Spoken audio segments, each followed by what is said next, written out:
Fala, fiel, fala nação corintiana, seja bem-vindo ao canal. Mano Menezes apareceu, ele concede a primeira entrevista lá no Resenha da ESPN, na companhia também de Fábio Santos. Ele revela todos os bastidores da saída polêmica dele do Corinthians, aquele valor de contrato de milhões de reais, a polêmica com os jogadores do Timão, Corinthians eliminado do Campeonato Paulista e todo mundo, inclusive eu, culpando o treinador.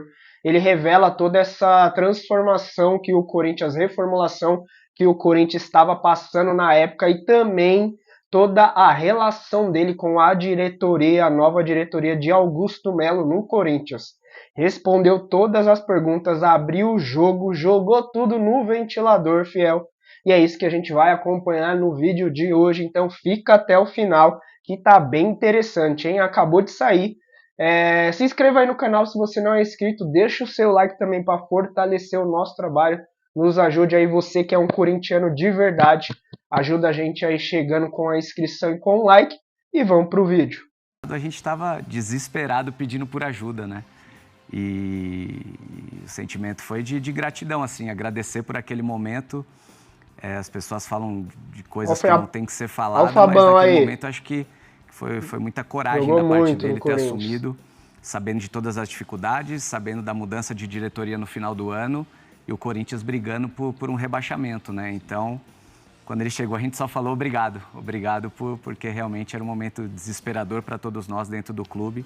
E ele teve muita coragem para assumir aquele BO. Você balançou para assumir esse BO, mano? Você pensou muito? Não, eu, na verdade, só assumi porque era o Corinthians. Não é desrespeito aos outros clubes, mas eu tenho uma gratidão bastante grande com o Corinthians também, né? Da mesma maneira como encontro na rua os corintianos sempre manifesto essa gratidão em relação a mim, a recíproca é verdadeira. Eu já havia sido sondado barra convidado, para assumir o Corinthians antes do Vanderlei. Mas eu estava trabalhando no Internacional e eu deixei bem claro que eu não iria também desrespeitar o Internacional, que tinha me feito um convite, né, no qual a gente tinha um trabalho e eu tinha contrato, para assumir qualquer clube. Nunca fiz isso no Brasil, sair de um clube para assumir outro clube, né? Porque eu acho que a gente que cobra tanta coisa dos dirigentes tem que dar um certo exemplo quanto a essas coisas. Então, eu disse a eles na época que não estava no mercado. Quando eu recebi o convite, depois da saída do Vanderlei, a minha intenção inicial era não vir, não assumir um trabalho naquele estágio. Mas a diretoria argumentou que era muito importante, que o Corinthians precisava e que eu era o treinador pelas características que podia estar ali naquele momento e dar uma contribuição. Então, foi em função disso que a gente fez o contrato. Eu tinha a preocupação da eleição, porque já havia passado por isso no Corinthians, na passagem anterior. Houve uma eleição no meio e eu fiz um ano de contrato só. E aí saí, não tive o contrato renovado. Então, essas coisas sempre vão fracionando o trabalho, que é péssimo para o treinador, né? Você não dá uma continuidade de trabalho, poder construir uma equipe e fazer essa equipe decolar. Então, aceitei em função disso mesmo, tá? E foi um momento bem difícil que a gente passou juntos. Foi um término de campeonato duro, né, que a gente teve que ter mesmo muito equilíbrio, muito conhecimento de Corinthians para não deixar o Fábio estava lá ainda, acontecer aquilo que ninguém queria que fosse acontecer, que era o Corinthians cair. A gente não conhecia as pessoas que assumiram o Corinthians. Eu acho que pouca gente conhecia, talvez com exceção do Rubão, que já passou antes no Corinthians e que as pessoas têm uma referência. O presidente, pouca gente conhecia como trajetória de futebol, né? Então, a gente não sabia exatamente onde a gente estaria envolvido. Mas eu fui convidado para uma reunião logo depois que a direção ganhou a eleição, antes de assumir. Eu comuniquei à direção que estava no cargo, no exercício, olha, eu recebi um convite assim da direção que foi eleita, para a gente conversar alguma coisa não, está liberado, você vai lá e participa da reunião. Eu trabalho dessa forma. Fui lá, sentamos, Guilherme Prado, que é o representante, estava junto na reunião, e eu fui lá para dar a oportunidade de eles me dizer o que eles queriam. Se nesse dia eles me dissessem, mano, a gente tem outra preferência, a gente gostaria de outro treinador, certamente nós olharíamos um para a cara do outro e assim, olha, eu faria com eles, olha, não tem problema nenhum, eu dou o direito de você escolher outra pessoa, fizemos um acordo aqui, eu vou para minha casa, vocês tocam a vida de vocês. Mas não foi isso que eles me disseram. Eles me disseram que eu era o técnico pela experiência que tinha, pelo conhecimento de Corinthians, que seria importante para eles que estavam chegando agora para tocar uma ideia de reformulação, que eu já tinha feito isso 2 vezes no Corinthians, então eu era o cara que eles acreditavam que ia tocar o projeto. Eu falei, tá bem, então vamos tocar o projeto. Não é o que o Augusto fala agora. Só que aí veio um primeiro mês, assim, muito difícil. Talvez um dos momentos assim, mais difíceis que eu passei já no futebol.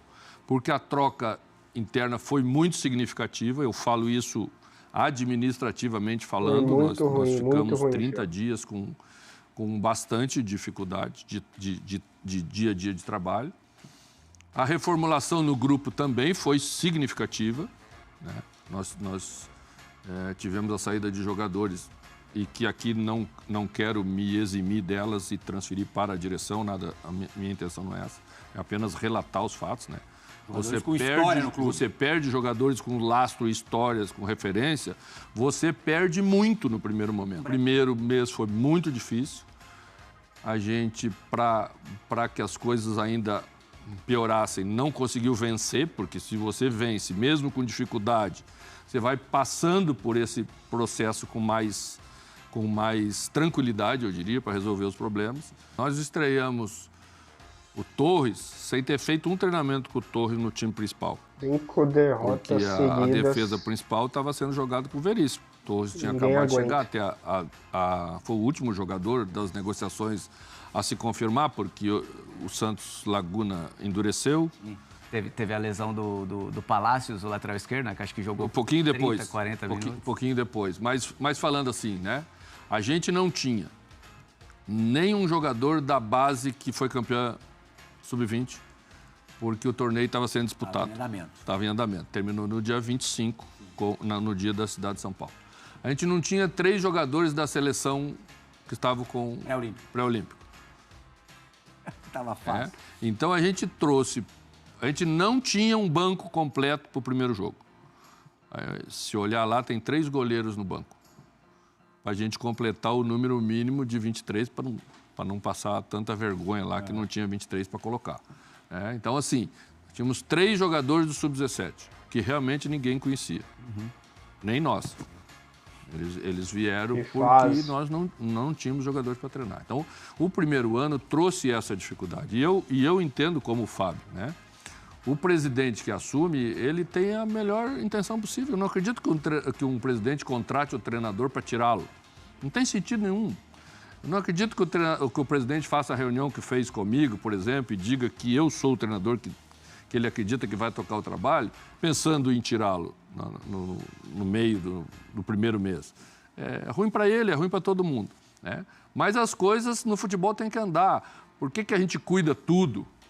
E às vezes até acho que a gente é meio chato, meio... Porra, esses caras são ranzinhos. Não, porque pode desandar em 30 minutos, pode ajustar e se acertar um gol, pode ajustar uma equipe em segundos, né? Então, assim, por isso que a gente passou, que foi o difícil. Um breve parênteses, eu ouvi, mas assim, orelhada, e nada melhor do que ter você aqui na minha frente para te perguntar, que o Giuliano, você gostaria da permanência, é verdade? Os jogadores sabem se eu preferia, porque eu falei com eles. Sim. Eu sempre tenho essa relação primeiro com os jogadores. Antes de sairmos para as férias, eu conversei com o Giuliano, né? Perguntei a opinião dele, o que ele pensava. Assim, a gente vai conversando para aí você ir elaborando alguma ideia, né? Se eu não tivesse essa ideia, não teria conversado com ele. Se eu não tivesse a ideia... Respondido. Se eu não tivesse a ideia de manter o Gil, não teria levado ele na última rodada contra o Curitiba no último jogo. Respondido também. Quando quase todos não foram, tá? Mas eu entendo que a reformulação, quando você pensa numa reformulação, é muito mais normal você começar a fazer pelos jogadores que estão terminando o contrato. Senão você realmente não vai fazer a reformulação, né? Então, eu entendo esse início de processo, tá? O problema, um pouco disso, é que foi se aventando uma reformulação e externamente foi se vendendo uma ideia de que o Corinthians ia ser campeão. E não existe... Acabou a farra de Flamengo E não e Palmeiras. existe uma reformulação assim... Primeiro, vamos relembrar um pouquinho, né? O Corinthians jogou o último ano para não cair. Rubão. Para não cair. Então, nós não tínhamos um time que poderia ser colocado, mesmo aquele que terminou a temporada, como um dos times que iria disputar o título no ano que vem. Né? Então, você tem que ser coerente com aquilo que está. E você modifica o grupo bastante, traz novos jogadores, por melhor que sejam esses novos jogadores, eles estão chegando no Corinthians. Eles vão, alguns deles, precisar de um período em que vai amadurecer, vai se preparar para Corinthians. A coisa é bem maior do que a maioria dos casos. Dentro da proporção do Corinthians, tem aquela coisa do funil. Alguns nunca conseguiram. Quando O Rojas. a coisa embica para baixo, mano, tudo é motivo de zum, de crise, de crítica. Você... O ambiente fica pesado. O ambiente estava pesado? Fica pesado, claro que fica pesado. O Corinthians já vem um ambiente pesado, não é de agora. É importante a gente ressaltar também, né? Quando cheguei no ano anterior, também estava um ambiente difícil. Por quê? Você tem muitos compromissos com os jogadores que você não consegue honrar. Você vai dizendo que você vai pagar, mas aí espera mais um pouquinho, daí passa mais 2 meses, daí passa 4, daí passa 1 ano, daí passa 2 anos. E a situação que estava colocada lá tem muito a ver com isso, né? Falta de perspectiva de melhora. Você começa a perder confiança em tudo, no que te dizem, no que te propõem. E um time, se tem uma coisa que ele não pode perder, um grupo de jogadores, é a confiança em quem está comandando esse grupo. Nos vários patamares de comando que tem, né? Treinador, direção. Coisa. Então já vinha essa dificuldade. Quando você começa nesse ambiente a sentir isso, tudo é mais pesado. O treino fica um pouco mais pesado, que deveria ser um pouco mais leve. As brincadeiras diminuem, que elas fazem parte de minimizar um pouco do desgaste, né, do dia a dia, porque sempre é pesado, você trabalha forte, o sol está quente, o trabalho é mesmo, né? E isso vai minando algumas coisas que deveriam naturalmente ficar positivos. O Mano sempre se notabilizou por ter boas relações com os seus comandados. E pegou uns grupos bem mais cascudos do que esse do Corinthians. Bom, você dirigiu Roberto Carlos, Ronaldo, entre outros cobrões. Aí, de repente, você fala no Ranieri e a coisa repercute feito uma bomba. Direcionado ao jogador e ao Cuiabá, que até fez um manifesto ali. Ele chutou uma bola ali que você achava que ele não deveria chutar. Você, na entrevista coletiva, só para relembrar quem por acaso não se recorda, você falou, ele tem que se ligar que ele não está mais no Cuiabá. Não é verdade. Hã? Já vendo que não é verdade. Já vamos começar... Contextualizei Já errado. vamos conversar. Já vamos começar. Mas assim, soou dessa maneira, você concorda? Não. A história não foi nem na entrevista coletiva. Vê, Plihal, como eu falo assim que... Mas você não falou isso na entrevista? Não, espera, eu vou explicar. A minha conversa... Primeiro, Ranieri chuta uma bola do meio da rua, se empolgou, chutou, mas do meio da rua mesmo. E aí eu falei alguma coisa no campo, cobrei naturalmente, nada, o jogo tocou. Nós fomos para o intervalo e eu falo para a Ranieri dentro do nosso vestiário. Não foi alguém que disse, não. Quem contou a história depois fui eu. Contei mal, mas contei. Tá bom. Contei mal, mas contei. Você já tinha falado para ele antes. Eu falei dentro do vestiário o seguinte, poxa, Tu chutou essa bola lá de Cuiabá, para dizer que ele tinha chutado ela de muito longe. Não era do Cuiabá, não era menosprezando o clube, porque eu sou de clube pequeno. Eu sou treinador que nasceu no interior. Se tem uma coisa que a gente não desrespeita, é esse tipo de coisa. Não tem vida longa profissional que não respeita da onde ele saiu, do lugar menor. Pô, então tu sabe que é muito menos que Cuiabá, né? É muito menos. Então, a cobrança foi essa. Então, vamos para a entrevista coletiva pós-jogo. Alguém me pergunta sobre o assunto e eu fui contar a história. E a frase que eu formulei não saiu corretamente como deveria, né? E aí, a derrota... que nem eu falo sempre, aí vem aquela história... Acentua e vira especulação, aí o Cuiabá responde, aí o Davidson manda um abraço, aí o outro manda um beijo e tal, de solidariedade. Deve ser legal pra caramba, deve ser bom, né? É legal pra caramba, é o único momento que o jogador brasileiro é solidário. Nesse tempo um pouco mais livre, você deu um pulinho lá no Pantanal ou não? Pra dar uma pescada ou não? Não, não pesco. O Silas pesca. Eu como peixe com carinho. Mas então, assim, gente, essa é uma coisa assim que eu vejo que o futebol brasileiro poderia melhorar também. Evoluir. Você já ouviu alguma vez o Klopp falar alguma coisa na beira do campo? Você já ouviu a voz do Klopp? Você já ouviu a voz do Guardiola? Você quer tirar os microfones à beira do campo? Mas é um absurdo aquilo. Aquilo é um absurdo, é o meu local de trabalho. Imagina, o Muricy não ia poder trabalhar agora. Imagina também, se todas as vezes que você falasse uma bobagem aqui no camarim, nossa, estava preso. Tornasse público.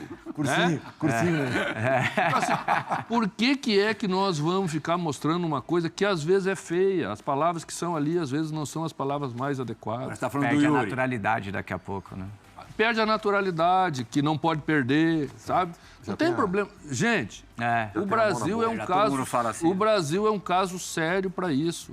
Tem horas que você quer ouvir a frase que o fulano fala, tem outra que você quer ler a boca do treinador. Uma vez eu tomei uma suspensão no Rio de Janeiro, eu era técnico do Bahia, e deram um pênalti contra a gente. O VAR chamou para dar um pênalti contra a gente. Esse jogo pra caramba. É só eu que agito, né? Era Bahia, só eu que agito. Ele estava animado esse dia. Você lembra desse jogo? Lembro. Nossa Senhora. Acho que o Nenê estava... Não, sou eu mesmo. Era eu. Era eu. Né? E aí deram um pênalti assim. Eu vou no final do jogo, abraço o Elias, que estava jogando com a gente no Bahia. Tô saindo de campo, mais ou menos assim, ó. Vamos imaginar o campo ali, ó, tá? O juiz está lá no meio-campo e eu abraço o Elias aqui, já mais pro lado de saída de campo. Abraço ele e falo para ele assim, dá bola para esses não sei o quê. Os caras fizeram leitura labial, botaram no Fantástico aquele dia o que eu falei. Eu fui para julgamento e tomei 5 jogos de suspensão. Você acha mesmo que eu não tenho o direito de abraçar um jogador meu e fazer um comentário sobre o que eu acho que aconteceu? Sem ofender ninguém, sem falar alto, sem nada, estando de costa pro árbitro? Pois fizeram um salseiro, o árbitro botou no pós-jogo, na súmula, um adendo que se sentiu ofendido. Isso não existe em lugar nenhum do mundo. Ou nós vamos fazer para todo mundo, ou nós vamos fazer, não vamos fazer, ou nós vamos estabelecer uma coisa que não existe. Isso é absurdo. Isso é absurdo. Até a gente falou aqui no Eu Resenha concordo, da hein, Fel? E você? Deixa aí nos comentários. Burro. Não, você é burro pro Yuri Alberto? Não falei que você é burro. Perguntei se você é burro. Não, é muito diferente. Então, é muito diferente. Pô, você é burro, Plínio Hall. Não, assim. Você é burro, Mas acho Plínio. que eu dei a entonação da pergunta. Você é burro? Porque ele tinha feito uma falta que ele poderia ser expulso. Não. Hã? Não podia ser expulso. A falta de nós ataque, estávamos com um a mais. Sim. E nós estávamos tentando pressionar na frente. E quando você está com um a mais, você não pode fazer falta boba. O adversário porque você vai vai sofrer a dar a falta, vai bola ficar para o caído no adversário. chão. Ele vai cair no chão. Ele vai ficar 5 minutos. O jogo não vai andar. E nós que precisamos empatar o jogo, porque a gente estava perdendo de 1-0. Mas além disso, ele também poderia ter sido expulso. Não acho não. E acho até que ele foi extremamente bom caráter, que é, nos comentários que fez depois. Porque tentaram o tempo inteiro me jogar contra ele, jogar ele contra mim, fazer um... Poxa, mas é que... E ele, que é um guri de caráter fantástico, e Fábio sabe disso. Sempre fala muito bem E dele. Raniel também, que é importante ressaltar. Desde a saída do Roger Guedes, ele segura o Rojão lá. Né? Então, Com assim, crítica pra caramba, ele segurou o Rojão bonito lá. a gente tem que parar de querer fomentar essa violência que está aí toda hora. Todo mundo é isso, todo mundo é aquilo. Mas você não vai responder porque Plihal falou isso, mas você não vai falar que Mano falou isso. Isso não ajuda nada. Sim, tá exagerado. Isso não ajuda nada. Está exagerado. Né? E onde é que nós vamos parar? Nós vamos parar no ódio que se prolifera, nós vamos parar no ataque do ônibus do fulano, nós vamos parar no trabalho que não consegue se manter em lugar nenhum, porque aí já vem a crítica forte. demasiada e destrói tudo. E aí, Fiel, o que você achou das declarações do Mano? É aquilo, né? Futebol é momento. O que é mais difícil de entender é que o Mano saiu, entrou Antônio Oliveira, as coisas andaram, simplesmente andaram. Tudo bem, Mano estava passando por um momento da reformulação e baita reformulação no Corinthians, inclusive troca de gestão também, que não é fácil. Jogadores ali que estavam chegando, mas não estavam disponíveis ainda para ele, e Antônio Oliveira pegou um Rodrigo Garro podendo jogar a partir dali e avançar no trabalho, que mudou completamente o Corinthians também. Mas o clima estava ruim, porque se ele tivesse ganhado uma, duas, empatado mais uma, não teria acontecido isso. Ele salvou, na minha opinião, ele ajudou a salvar o Corinthians no final do ano, um dos principais responsáveis de trazer o Romero de volta, recuperar aquele jogador que estava perdido, esquecido e que ajudou a salvar o Corinthians. Mas ninguém aguenta 5 derrotas seguidas num time como o Corinthians, teve vários dias para trabalhar, independente de jogador saindo ou não. Não tem como perder, principalmente em casa, não estava tendo controle em casa e aconteceu o que aconteceu, mas Mano veio aí, respondeu tudo. Deixa nos comentários aí a sua opinião sobre essa entrevista. Qual a sua opinião sobre o Mano? Para mim, ele foi o maior culpado ali do Corinthians ser eliminado precocemente no Paulistão. Salvou, mas depois quase afundou o Corinthians num rebaixamento no Paulistão. Coisa de futebol, né? Então deixe seu like, se inscreva no nosso canal. Até o próximo vídeo. Valeu!